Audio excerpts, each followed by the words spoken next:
Okay, look at here, guys. Just by, I'm looking at this. This is probably 200 years old just by counting these rings. What do you guys think? How old is that, Kevin? So there's some calculators online. There's all kinds of calculators online. Can you scan online. it like on there, like with your phone? Supposedly you can. I haven't tried that, but there's calculators online. This is a, I can't remember the type of hickory it is, but you get online, you tell them the diameter and all this type of stuff, and it comes up with its own formula, and it calculates, and it was telling me that this is about 200 years old. That was a good guessing, wasn't it? Yeah, perfect. I tried to count these rings, but man they're so close together. That's crazy. That's way bigger. Kevin, put your hand right there and I'll show them. It's bigger than it might look. Look at that. I wear a size 12 boot. Look how big that is. Yeah. So it's like 28, 29 inches in diameter. So it's barely going to fit on the Norwood sawmill. But I think no, that's a 36 inch. 36. So it's going to be putting it to its limits pretty close. So this, you can see, we've determined, Kevin's talked to some people, this is a lightning strike, they think. If you guys got any thoughts on that, let us know. But you can see how it goes all the way down. That makes sense to me. What about you, Kevin? Yeah, exactly. How tall was this tree? Do you remember? Did he say? This tree, I don't know. I can't remember how tall it was, but it was huge. This looks even bigger on this end. So there's some of the little ones that we got from my place. Those are tiny compared to that. What's going on, everybody? Welcome back to the channel. I'm over here at Hidden Heights Farm. We got Kevin. We got the sawmill up here. We haven't used a sawmill, and it's been a while. The weather, the rain, the snow. Hey, let's show them this. So we've came up with an idea for this, because this just shoots out all the sawdust, and me and Kevin want to collect it for our garden. So when it just shoots out the side, it blows everywhere, blows in your face. But we've came up with an idea. Yep. Of this right here, and show them kind of what we thought about doing. I don't know if we'll be able to use this. This might be too small. Yeah, we're gonna make an elbow. We had an elbow somewhere. Yeah, it's right here. Yeah. So we got the elbow, and we're gonna put it on there. Once we figure out how we're gonna do that, and it's just gonna shoot straight down to the ground, and then it'll make a line. This is just some gas vent pipe. I think you got at Lowe's or something, right? Yep. Yes. Is that Snickers? Yeah. What are you doing, Snickers? She only comes out when you're here messing with I know the she likes me. Yeah. So that's the plan on that.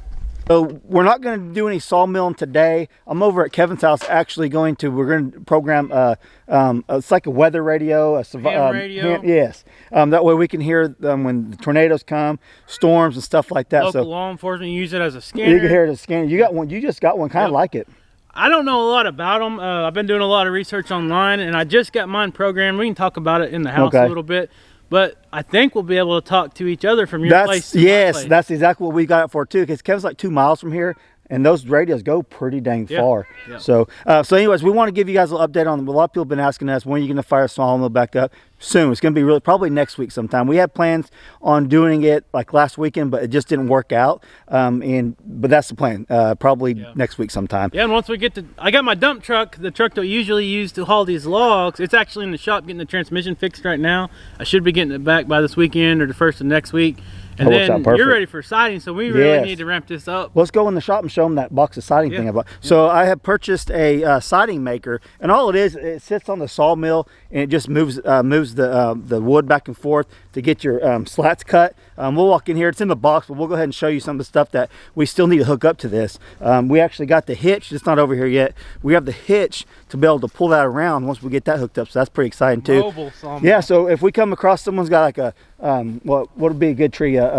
Black walnut. A walnut tree, and we don't want to take Kevin's truck or tractor. We can just go over there, pull up next to it, pull it up on there with the winch, and start milling right there on that property. So that's a big plus for us, especially if we want to start making a little bit of money doing this stuff. That's a big option for us. Sure.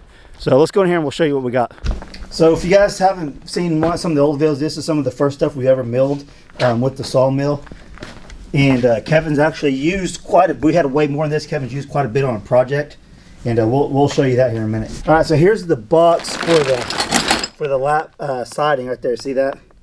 And we still got to put this together, but it's going to be a game changer on making our own siding. And then there's the winch and all that we can actually manually move that up, the logs up on the ramps to the sawmill. So that's pretty exciting stuff. We just got to get that hooked up. That won't take too long at all. But this right here, get that together pretty soon. All right, so my battery actually died, so now we're gonna come out. Let's go show them the project that you did with the Rachel and the girls are out there right now. Hey, he's got a bunch of baby goats. We'll show you the baby goats too. They're getting big. So yeah, if you guys are into all the stuff that I'm doing, go check out Hidden Heights Farm. He's got how many you got? Like 10 on the ground or more? We got 12 babies. 12 this babies. Year it's really weird. This year we got 11 boys and only 1 girl born so far. Hey, so which one do we get to butcher? That's the one I want to look at right now. Whichever one we come up with. This is like the best part of raising goats. Yep. Is look, Hadley's got that one's too soft. Hey, you better count these before we leave because they might try to take some. Girls home don't be with us. sticking them in your pocket. They're way too big. You named all these already, or just a few of just them? one. Rachel, the work never stops, does it? I know. You get home from work and you gotta go right back to work. Exactly. No excuses. Yep. Get her done. Look at all the babies. So we should have some more babies coming any day. And this is just one herd. We got a whole nother herd over here of about 20 goats that's fixing to have babies. So these are the Spanish. These are the Spanish and Kiko. I got a question for you. Did you know? So did you breed the Kikos back to the Spanish? Yep. That's why they're all spotted. This year we put a Kiko on our full-blood Spanish and on our full-blood Kikos. So now we got half and half. We got full Kikos. We got all kinds of stuff. And what's the why? I know you're trying to mix the Kiko in with the Spanish, but what is the reason for it? Well, they're both really hardy goats. We have very good luck with our goats in this area as far as hardiness and parasites and stuff. But the Kiko seems like they are just a little bit bigger bodied goats, and when we have so many males like this year, you want to sell them for meat. The Kikos actually grow a little bit faster, and you know, if you want to sell the males, that's perfect. Yep. So yeah, you're gonna make some money this year off the. For sure. I like the variety of different colors you have, Kevin. That's pretty awesome. Yeah, this year we've actually had a lot of people that watch our videos hit us up. Just said, hey, don't sell those little boy goats you got as meat goats, because I'd like to have them as breeder goats, because the colors and these moon spots they got are kind of rare. So I think they look awesome. So how many more are you expecting to kid? I think over here we should have about 8 more probably this kidding season. We had some that had some kids late summer last year, so they'll be later in the spring and summer, but we should be having some more over here. Well, let's look at your project and then we can look at your other herd if you want. Have you guys ever seen that movie, The Never-Ending Story? We actually have a dog just like that. Mojo. No, this is Mojo. He's our Great Pyrenees. Hey, now I've seen some. When it comes to training these Great Pyrenees, I kind of talked about this on my German Shepherd video. I've seen a lot of people. I've seen people. They try to be friendly with these dogs. We actually just put out a video that kind of goes with what you made on your German Shepherd video the other day. But in our case, when we have the children and everything around, we have a smaller farm. We don't have a huge ranch like 800 acres or something. We have 20 acres. If I want my kids to come out here and do chores and stuff, we want our dogs to be more friendly towards people. Yes. Now, they are used to us. If somebody comes out here, a stranger they don't know, and just grabs them, they'll eat you up. Yes, that was my whole, when I was talking about for the strangers. Right. Like you want your kids to come out here and pet them and do all that, but you're not out here teaching them to sit and roll over as a pet. No, they're a working animal on the farm. And I talk about that in I think it was the last video I posted actually. I mean, we come out here and we do give them treats and stuff, but they do know their main job is to take care of these goats. They don't try to follow us back to the house or come in our house. They want to live with these goats. That's what it's just bred in them. Right. Mojo, are you doing your job? Are you protecting them? Okay. I really want to get one like him. Huh? We might sometime. I want to keep him. Maybe he'll wander over to our house. I know we're two just run around the road. So you want to go check out this feed bunk? Yeah, let's look at it. All right, this feed bunk. I know a lot of people probably have already seen it, but I wanted to make this feed bunk out of all the lumber from our properties that we harvested with your sawmill. Man, I think it turned out amazing. Yeah. So this is all red oak and white oak, and it is solid as can be. That ain't going nowhere, is it? No. And we actually did it. We milled it, and I put it up within a couple weeks of milling it, so it was still green, so I could get these screws through here. A lot of people try to use seasoned oak that has been seasoned and dried or kiln dried, and you can't even get a nail through them without pre-drilling them. So the reason for this is actually a really good idea, because you can see the goats, I don't know if you can see them back there, they will run in here, and if you never had goats or sheep, if you go to feed them, when you grain them, they will jump all over you, knock you over. especially if you want your kids to come out here and feed them, it's almost impossible. They'll get hurt. So what Kevin has done, he has made this out of all the lumber that we milled, and all he has to do is get a bucket of feed and just pour it right down in here, and all the goats cannot jump all over him and harass them and all that stuff. It works out. Watch some of his videos, you'll see it works really, really good. Well, if you come over here and take a look at the actual feed bunk, and then come out here, and then I'll show you this gate I made for Daisy. Daisy, sit. Does she use it? Yeah, stay in there. Hold on, I'll let you film this. So a lot of people that have livestock guardian dogs, they're always wanting to know, how do you feed your dog without your goats eating it? Because that was a problem here. Look at, they think you're feeding them, Kevin. Right. So part of this feed bunk is building a spot where Daisy, our Anatolian guard dog, she can get in here, and I feed her in here. And this jump gate, come on Daisy. She uses it, and only one of the actual goats has figured it out. So goats will eat dog food. It's not good for them. Is that the one that figured it out that's in there? Well, she ran in there when I opened the gate. Hey, Daisy. Come on, girl. Hey, Daisy. So you can see, look, Rachel's over there just loving away on the little kids. This is my official job. Look at, oh, there's Hadley. Hadley may want to move in with you until kid season's over. Good, I need some more help. She can. You can see the bunk right there. Yeah, here's the feed bunk. And I don't know if they noticed or not, but there's a ramp back here. I just walk behind there with the bucket and pour that feed. It slides down, and that's the feed trough. So another thing, you guys, if you never raised animals like this before, you may not realize, if you just put it on the in a bucket on the ground like a little pail, them goats get in it, they poop in it, they pee in it. Up here, you're taking care of all that. They're not getting a mess in there or nothing like that. So that's another benefit. Yes, way more. That helps with the parasites and all that. Here, this is a couple weeks old and they're already starting to eat that hay. That's funny. That one's a hoss. Yeah, I know, it's growing He fast. is like Rachel, really which one's your meaty. favorite?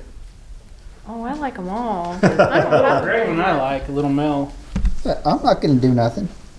She's like, don't get near my baby. She is. She's blocking. She'll stay between you. She is. Look at her. You're a good girl. Good job. I mean, he's growing fast. Oh my gosh, they are big. He's real meaty around the neck. Look at look at chin. Hey, buddy. Well, you know. He's like, can you let me down now? Hey, where'd you get? What's this thing? What you got here? This is new. This is a. This was sent to us from Tartar. They're in, based out of the United States. They are in Tennessee or Kentucky. I can't remember the state, but it's all American made. And they sent this to us to try out. And this is actually like kidding perfect stalls to set up as a kidding stall. You could raise puppies in here. It's super light. All this comes together just as separate panels. But I have a video all about that too. Yeah, I like that. Hey, while we're here, let me show you. Hey, look at that one. Is that one Snickers too? Looks just like your cat. That's two socks. That's two socks. 2 socks. All right, let me show you why I chose to build this feed bunk out of oak. So I built this one a while back out of cedar, and that's because cedar's cheap and it's rot resistant. But as you can see, these goats actually just tore it up today. I've had it for a year, but the oak, they won't be doing that. They're not going to be breaking that oak. Not at all. That looks good too. Oh. Is this your favorite? Yeah, it's You like that one, Hadley? It's soft. Oh. That one's one of the youngest ones we got. Okay, so well, since we're already doing a tour over here, we might as well walk over and look at your other goats too. we can go over Are any kids over there yet, or are they all? Not yet, but pretty soon. We'll walk over there. We'll just give you a tour of Hidden Heights Farm today. I'm excited to get in there and get that radio going so me and Kevin could talk on the off-grid property to here. That's going to be cool. So we'll go look at the rest of his goats and we'll go in the house and we'll do a little bit of that. What? These are the pygmies. Pygmy Kikos. Pygmy Kikos.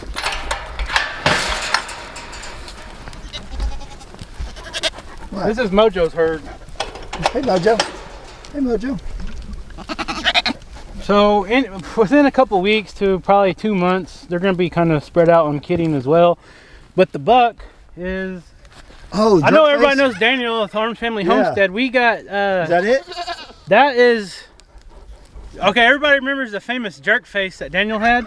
So we actually bought his son, which we call Jerkface Jr., brought him home, and he bred all these goats, and that is actually his son. So that's Jerkface's grandson. Hold on, which one? The one with the stripe down his So, that one's Jerkface. Yep, he's still young. Where's Jerkface at, Junior? We sold him. Oh, that's right. He knocked my teeth out and he had to go. I forgot about that, yes.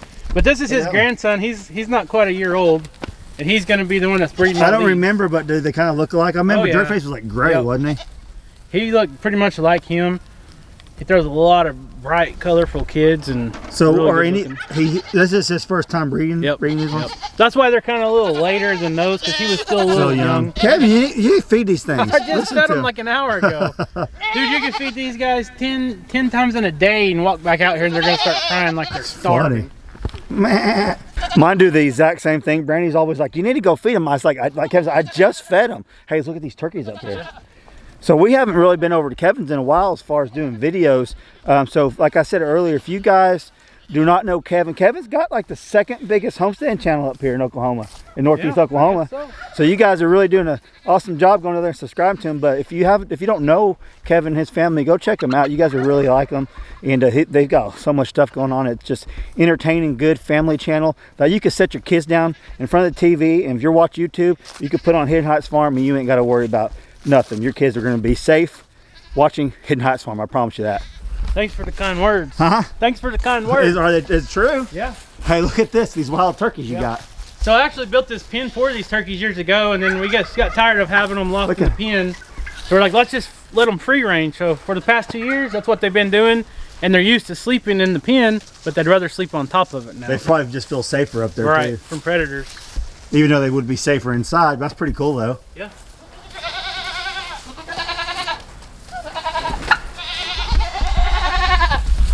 Are you gonna hatch any turkeys out? No, I think we're actually gonna get rid of our turkeys. Hey, let's walk down here and look at this little pasture that you cleared. So Kevin, you got 20 acres? Yeah. He's got 20 acres in the foothills of the Ozarks. And I'm gonna show you what he cleared. Now, he didn't use this part of this land for years and years and years. Did you get a dozer out here? Yeah, we got a dozer out here. I can't get a tractor or anything down here because steep. it is extremely steep terrain is what they say. When they brought the dozer out here, he can only go up and down, and at times he couldn't even come back up. He had to go all the way back around because it's so steep. But you can see these pine trees here. I'm telling you, I love the pine trees. We added an extra 2 acres of land. That's huge when you got goats. Exactly. It was just full of just like sticker bushes and trees with thorns on it. It was pretty much unusable, but now it's all ideal. these goats just browse on this it. is ideal for his goat herd. Perfect. And check out this view. The goats come out here and eat a little bit, and they can just look up and enjoy the view. Check this out. So he's got the pine trees. I would not mind if all my trees were pine trees at my house. I know a lot of you guys get on to me for that, but I love pine trees. Yep. Look at that. Look at this view. I don't know if this is going to do it justice, but you can look for miles.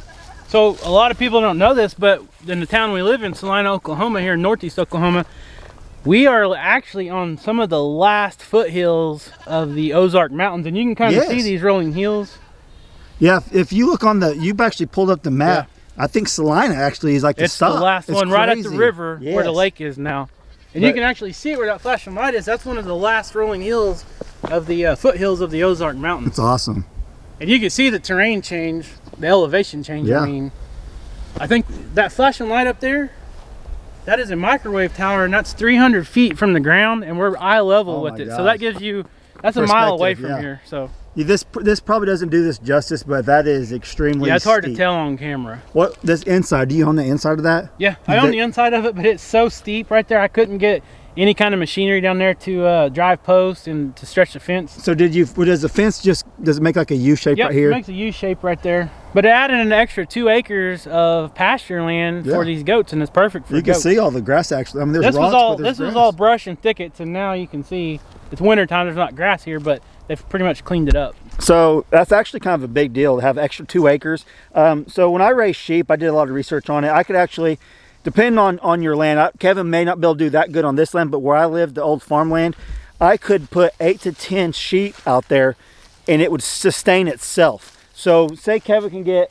6 sheep on, or 6 goats on here. That's an extra 12 goats for your herd that you could possibly have because he accessed the other 2.5 acres over there. If you're raising the goats or sheep for meat for your family, that's huge. Meat for a whole year pretty much. Absolutely. So we're gonna go in the house. That's the tour of the Hidden Heights, most of it. But stay tuned. Here in the near future, we're gonna be firing up that sawmill. We're gonna be getting some siding made. Kevin's gonna be cutting that big hickory tree up, make some big slabs. It's gonna be cool. If you're in that kind of stuff, you guys are gonna like what we got going on here in the near future. But we're gonna go inside and we're gonna work on that radio, and we'll show you just what we got. I'll show you guys if this is something you guys are interested in. Like I wanted to get my ham license, but I just never did. But if you guys are interested in this, I'll put a link down below. We're gonna had to buy an extra cable. You got an extra cable to hook. What are y'all doing? To hook up to his computer so he can program it for us. We're gonna get it all programmed, hopefully, and if it works, we'll show you. If not, we'll close this video out in a minute. But you gonna try it? Yeah. All right. It's pretty funny the things that get you excited as you get older. Like we're excited to get this walkie-talkie going, so we can the scanner, the weather, talk, chit chat back and forth on the radio. I mean, it's just funny. I got mine set up right now, and I'll kind of show you. Make sure this is what you want to do. Yeah, just do how you do yours. Okay, hold on. 2222227 And a lot of people are discouraged. I've been discouraged about these for a long time because when you look at them, you're like, oh man, I don't know anything about this. But a subscriber actually sent us these radios, if I can figure out how to turn it on, to where this is actually a, I don't even know the name, but it's an 8-watt radio, and it's for longer distances. And these are like kind of the ones you can just go get in the blister pack at Walmart. Yeah. So I'm gonna test it. You know, these are a little bit cheaper. Yeah, go ahead. Kevin. Yep. Yeah, it's working. So you actually Loud and clear. You hear me? You're able to program that to even talk to these. Right. So that's what we're gonna try to do with yours. Rachel, what are you doing? I didn't know you were filming. I was gonna say, did you see the fiasco there? Yeah, Rachel got real mad and punched this and broke the. What? Oh, is that not the sword? No.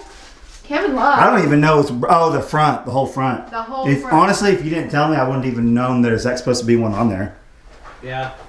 Yeah, happy birthday to you. Yeah, happy birthday, Kevin. Yeah. All right, I'll save you the boredness of actually programming it, but when he gets it done, we'll come back and I'll show you it working. Okay, he got it programmed. We have one where I could talk to him, and the other one I could hear like the emergency stuff going on. Let's see if you can hear me. Hey, Kevin, can you hear me? Yeah. So, all right. So we're gonna drive down. Me and Kevin are gonna drive down to the lane, and we're gonna try to talk to the girls on the radio. As we drive, we'll try to talk, and we'll see how far we go. Hopefully, we can go all the way to the land and hear it. That took a little bit, didn't it? Yeah. Learning experience, but you can do it. Yep. YouTube. Just do a lot of searching. We did some YouTube search, like you said, and finally got it. Rachel, can you hear us? She can't hear us. Up to 10-4. Okay. All right, so we're sitting in my driveway right now. We're like 2 miles from Kevin's house. You can see there's the driveway.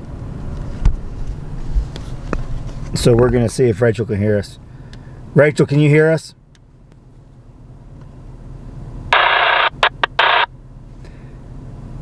Is that a yes? Copy? So I could hear her. You can hear her too? Yeah. So we can hear her. It's kind of staticky. We actually got a little bit better service about just 100 yards down the road. Tell her to, hey, call her back and tell her to say like a whole sentence to see if. Rachel, what are you cooking?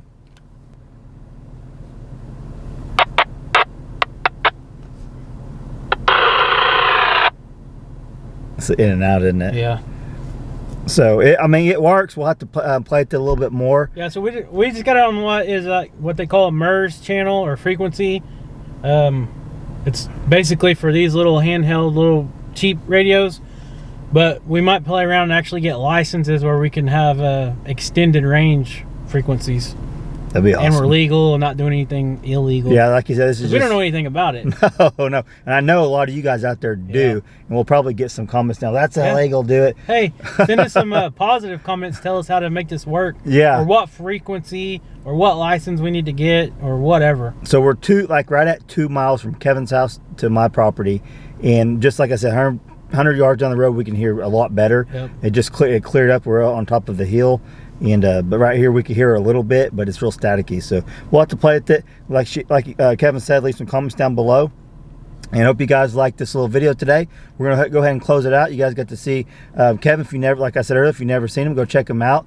And here in the near future, we'll be firing up the sawmill, getting some siding milled and some other stuff. We're pretty excited about that. Yep. So hope you guys enjoyed today's little video. If you did, smash that like button. If you're not subscribed, go subscribe my channel and Kevin's. Thanks for watching. Thanks for watching. Catch you on the next video. And you just heard it real clear, didn't you? Yeah. Can you hear what I'm saying? Or is it just real staticky? I can hear what you're saying. Over. It's working. Okay, we're fixing to come back.